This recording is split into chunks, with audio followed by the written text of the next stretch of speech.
নমস্কার সকলকে, গানওয়ালার পরিবারে আপনাদের সকলকে স্বাগত জানাই। আশা করি আপনারা সকলে ভালো আছেন, আমিও ভালো আছি।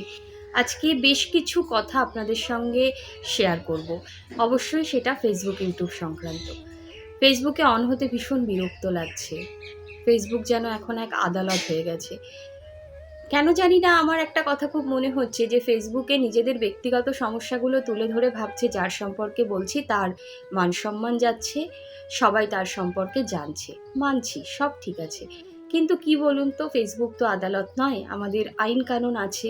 1 নম্বর। 2 নম্বর কথা, ফেসবুক 8 থেকে 80 সবাই ব্যবহার করে, বড়রা তো ঠিক আছে, কিন্তু ছোটদের হাতে যখন মোবাইলটা পড়ছে আর এই ধরনের ভিডিও, এই রকম কথাবার্তা যখন তাদের কাছে পৌঁছাচ্ছে, সেটা কখনোই ভালো হতে পারে না। আমরা যারা ভিডিও করি, ভিডিও বানাই, তাদের তো কিছু জিনিস মাথায় রাখা উচিত। জানি মাথায় রাখে না, যা ফেসবুকে ভিডিও দেখি সেটা বলার ভাষা আমার নেই। আর একটা কথা কি জানেন তো, ছোটবেলা থেকে শুনে আসছি সুখ দুঃখ, সুখ শেয়ার করো, সুখ ভাগ করে নাও, কিন্তু দুঃখ নয়, দুঃখ প্রকাশ করার জিনিস নয়। দুঃখ লোকচক্ষুর আড়ালেই রাখতে হয়, এবং দুঃখ মানেই তো সমস্যা।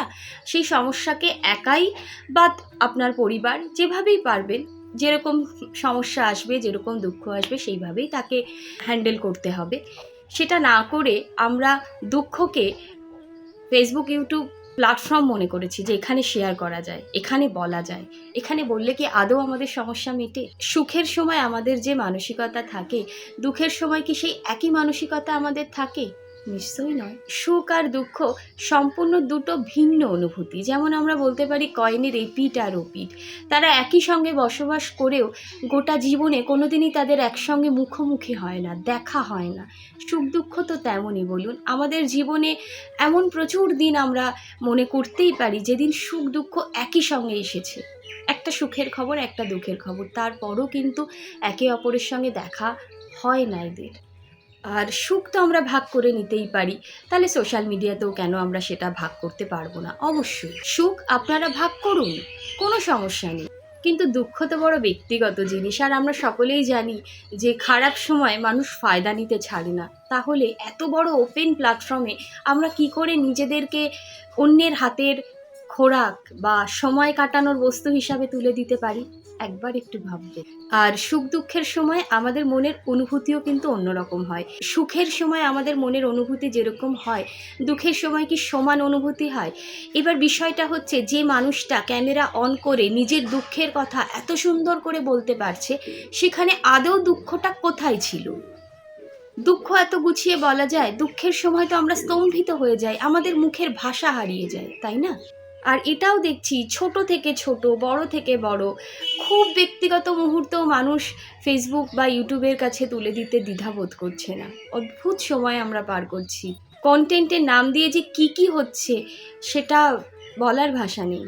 আমরা যারা কন্টেন্ট ক্রিয়েটার, তারা আমরা ফেসবুক, ইউটিউবকে পরিবার বলি। অবশ্যই আপনারা পরিবার, আপনারা আমাদেরকে ভালোবাসেন। সেটা আপনাদের কমেন্ট, মেসেজ, কল, সামনাসামনি যখন দেখা হয়, সব কিছুর মাধ্যমেই আপনারা বুঝিয়ে দেন যে আপনারা আমাদের কত বড় পরিবার। কিন্তু কি বলুন তো, যে পরিবারে আমরা ছোট থেকে বড় হয়ে উঠি, সেই পরিবারের প্রত্যেকটা মানুষকে আমরা চিনি, বুঝি, তারা কি পছন্দ করে না করে, মোটামুটি এই সমস্ত কিছু সম্পর্কে আমাদের একটা ধ্যান ধারণা থাকে।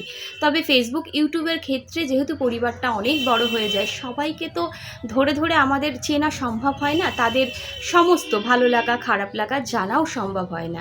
তাই আমার সমস্ত কাজ যে তাদের ভালো লাগবে এমনটাও নয়, কিছু কাজ ভালো লাগবে, কিছু কাজ ভালো লাগবে না।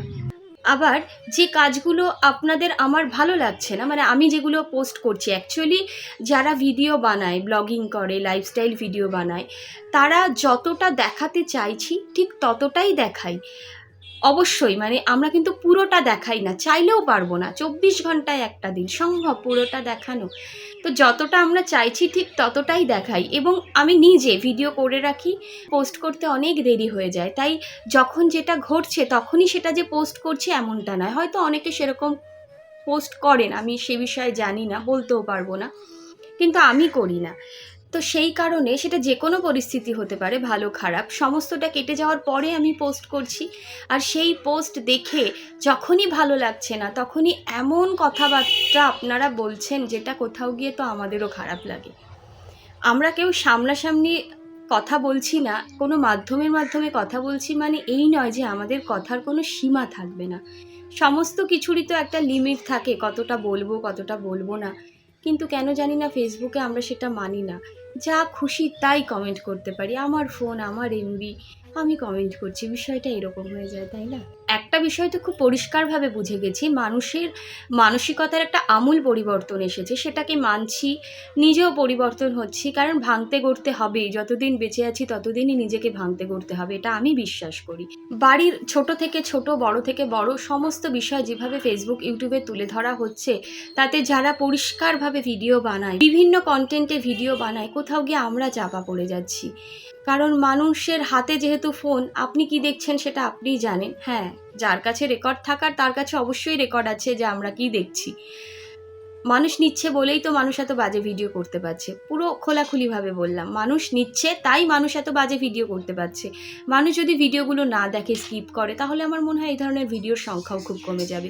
ব্যক্তিগত ঝগড়া, কারুর কোনো খারাপ লাগা, সমস্ত লাইভ করা, লাইভ আবার প্রমাণ, ভিডিও করে রাখা, কি হচ্ছে এটা কন্টেন্টের নাম দিয়ে। আর এই ধরনের কন্টেন্ট খুব তাড়াতাড়ি ভাইরাল হচ্ছে, ভালো টাকা ইনকাম হচ্ছে, নিজেরা ঘরে ভালো থাকছি, এদিকে ফেসবুকে এসে দেখাচ্ছি আমি কত খারাপ আছি। যাই হোক, ভিডিওটা অনেক বড় হয়ে গেল। আমার কোনো কথায় যদি আপনাদের খারাপ লেগে থাকে তাহলে অবশ্যই আমাকে ক্ষমা করে দেবেন, এটা সম্পূর্ণ আমার ব্যক্তিগত মতামত। আমার মনে হলো ছোট হলেও যেহেতু ভিডিও বানাই, আমার নিজের মতামতটা আমি আমার ফেসবুক পেজে রাখতেই পারি আপনাদের কাছে।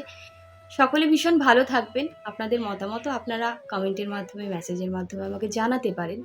দেখা হবে আবার একটা অন্য ভিডিও নিয়ে। সকলে ভীষণ ভীষণ ভীষণ ভালো থাকবেন, সুস্থ থাকবেন, সচেতন থাকবেন। মানুষের ভালো বুদ্ধির উদয় হোক, এটুকুই বলতে পারি। ভীষণ বিরক্ত।